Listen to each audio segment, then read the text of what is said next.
think we're filming.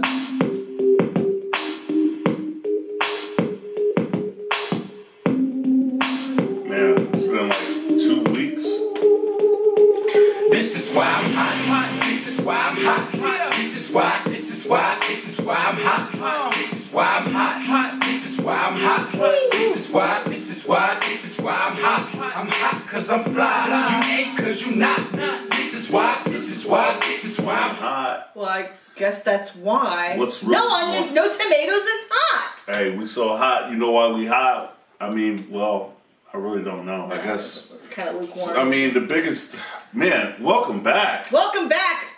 I mean, we were off for NASCAR. We're off for NASCAR. NASCAR took a week off after Bristol. I mean, we took it seems like more than a week off, right? We would have done an episode last week to recap Bristol and to preview, but however, we would have done that, but like neighbors came over and influenced us. And people leave their stuff at our house when we're just gonna start a sailing.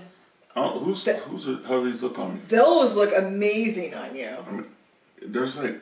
I think they're Dana's. I know. They're Jesus Dana's. Christ. Thanks, Dana. Yo, hey, hey, is there anything we need to talk about? Okay, Bristol. Let's get into Bristol, right? Okay. So 2 weeks ago we had the annual Bass Pro Shops NRA night race at Bristol. I love Bristol. Short track racing. Yes. You barbecued some good tri-tip, I believe. Yes. We were going to sit down for a long night. It was going to be wonderful. And then in the first lap, kaboom.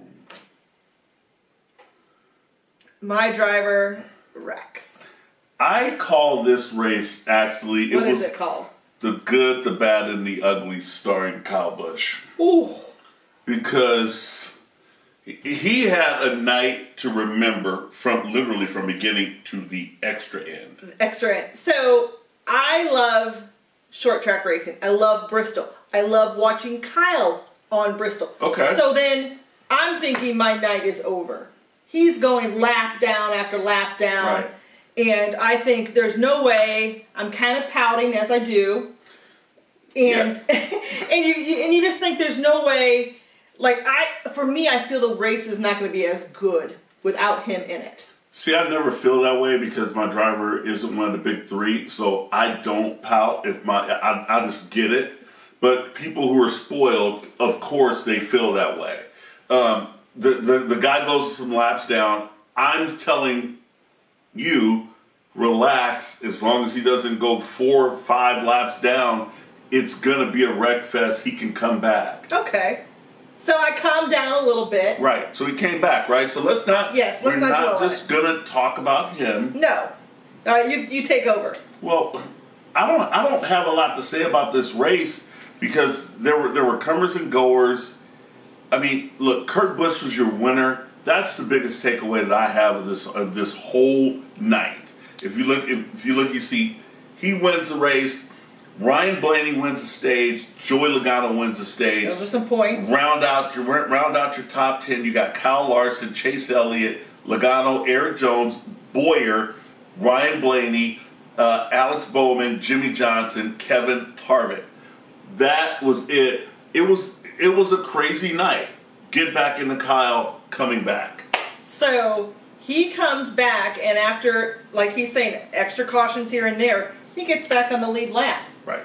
And not only does he get back on the lead lap, but at a point in the race, he was running P3. Yes.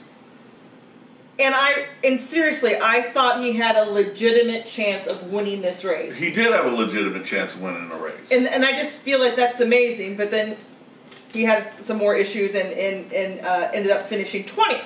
Now, he should have finished 40th. But he finished 20th. And this all matters to me because of points. So where do we stand on the points? Right now, Kyle Busch holds a 43-point lead over Kevin Harvick for the regular season championship. So he is, of course, more than a race ahead. Well, how many races we have left? We have 2 races. So we have Darlington coming up, and then we're going to have Indy coming up after that. So there's not a lot of time. Kyle Busch is working his way to locking it up. We have 12 drivers that are already locked into the chase, which is great. Okay. But getting back to this race, huge for Kurt Busch. And let's give Kurt Busch some props here. Kurt Busch is sitting in fourth in points. That's right. He was sitting in fourth anyway. Now he got the 5 points for winning. He has 7 playoff points. Big. And we have Clint Boyer still with 10, Kyle Busch 35, Harvick with 40, and Truex with 27. So those are your top drivers with playoff points that are going to be going into the chase. Absolutely. So I want to touch on something that happened after the race. Okay. So Kyle Busch is in his golf cart, leaving, the pit area, going to where his trailer is.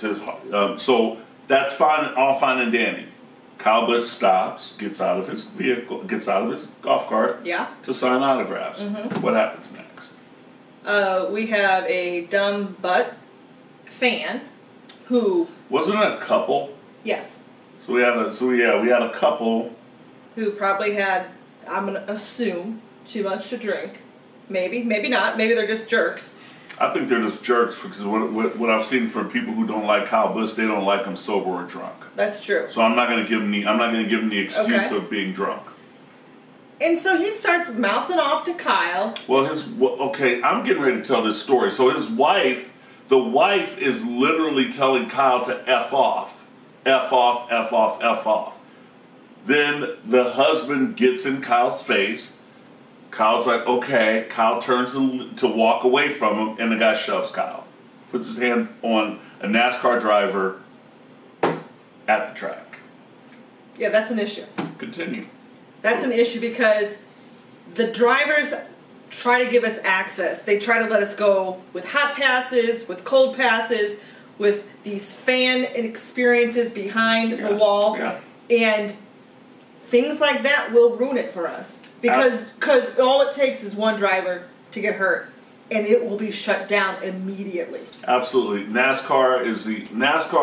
The only sport I think that's close to NASCAR would be golf, as far as access to the actual athletes. You're not going to get this if you go to a football game or a baseball game. The access that you get, and I know you guys are going, well, no, I can go to a baseball game, and in the pregame they'll come over and sign. No, you're not in the locker room. When you go to a NASCAR race, even if you just have pit passes, right. it's the equivalent of being in the locker room. Yes, and you're watching them do the behind the scenes thing that you don't see anywhere else. For sure. So that was a bad look, and I'm going to tell you something. That this is okay. All right. Look. All right. Whew. Fans, you have a right to cheer and boo. And I'm talking about all sporting events. But you don't have the right to say anything you want to say and touch people. This has happened in other sports. It happened in basketball last year with Russell Westbrook, with someone getting in his face. You don't have the right to do that. This social media thing, I'm going to sound like the crickety old man. This social media thing is making people feel like they can say and do whatever they want to these athletes, and you can't. They're people too. Imagine if somebody walked up to your cubicle or into your office when you're at work and said, "Hey, Christina, F off, I don't like you." It happens every damn day. Well, that's probably true. I know it happens. No, you're right. And it's just, you can boo, people boo, and I kind of play along with it. I boo too. When we're in stands.